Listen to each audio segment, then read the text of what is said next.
Greetings to all melanated people all around the world. It's with a joy. It's a blessing. It's an honor to be out here in nature on this blessed day. I know where I am standing. It is holy ground because he that is in me is holy.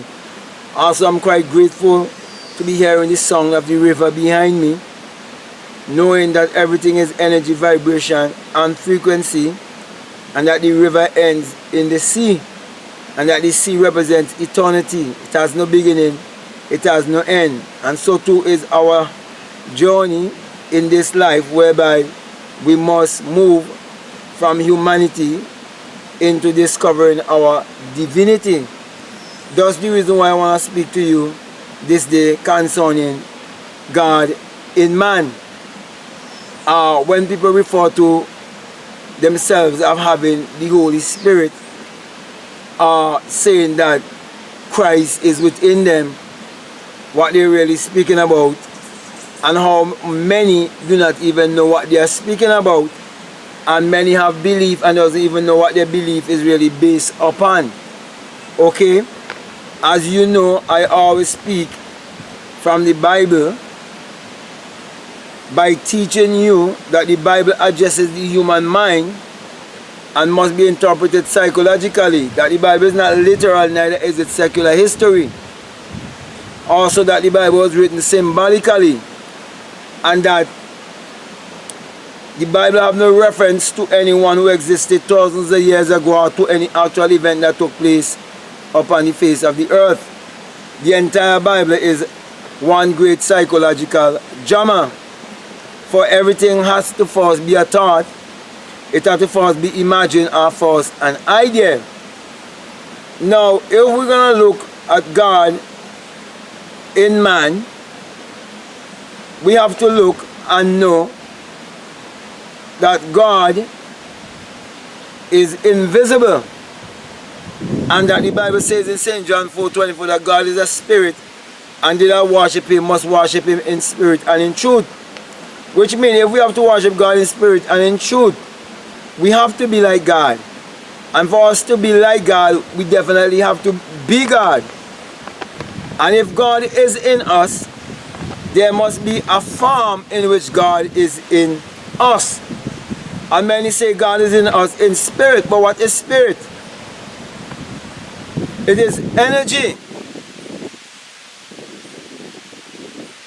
And that energy must be connected with a certain frequency and vibration, because this life is energy, vibration, and frequency, and our thoughts is an electrical frequency. Therefore, my brothers and my sisters, God in man is speaking about our own human imagination, which is the creator in man.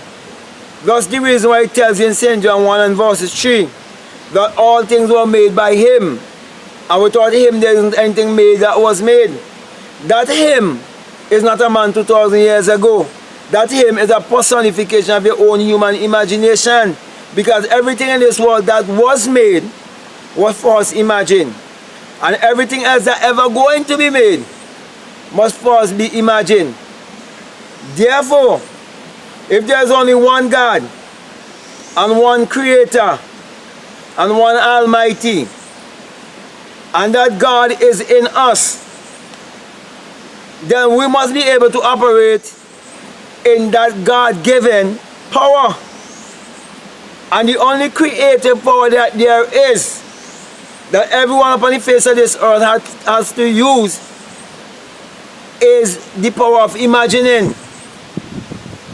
The creative power of imagining.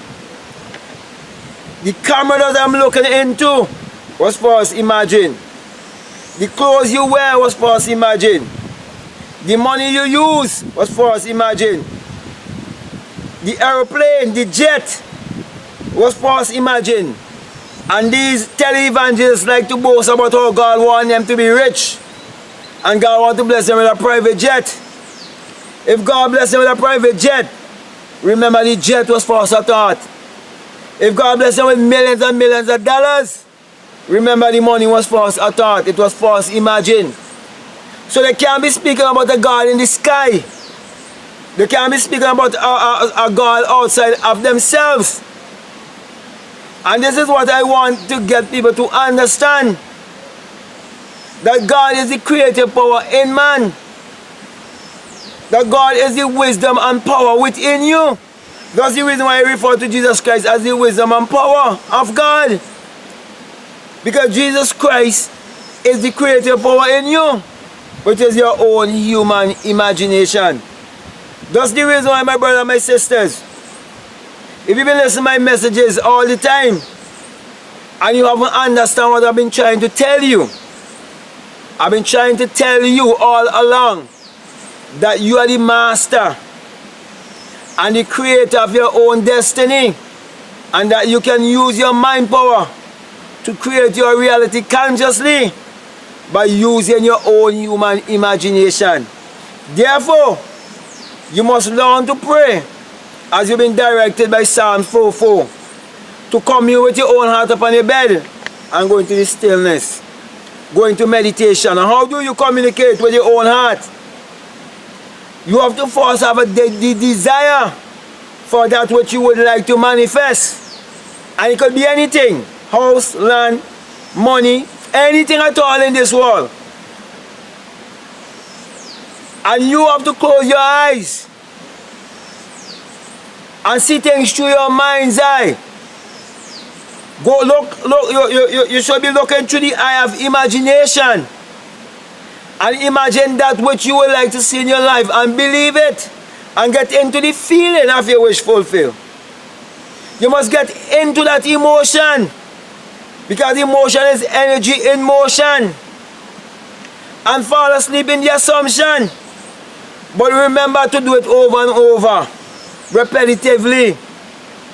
And then leave the seed alone, that it will grow and bring forth. Because remember, you came into this world with 5 mental faculties, which is your will, your memory, your imagination, your perception, and your reasoning. So use these faculties to create your reality consciously. And don't think about how it will be done or when it will be done. Don't think about how you're going to get the money or get the money to buy the property or anything like that. But just believe in yourself. Just believe in the God in you. And just believe God to be your own human imagination. And put your imagination to work. Or else you will just be a hearer and not a doer. So if you've been listening to me all the time and you haven't been finding time to meditate, and I mean quiet time by yourself alone to meditate upon that which you so desire, I would advise you to write it down also and do it night after night. And when you wake in the morning, remember to give thanksgiving also, and to also go into meditation also. And even in the day,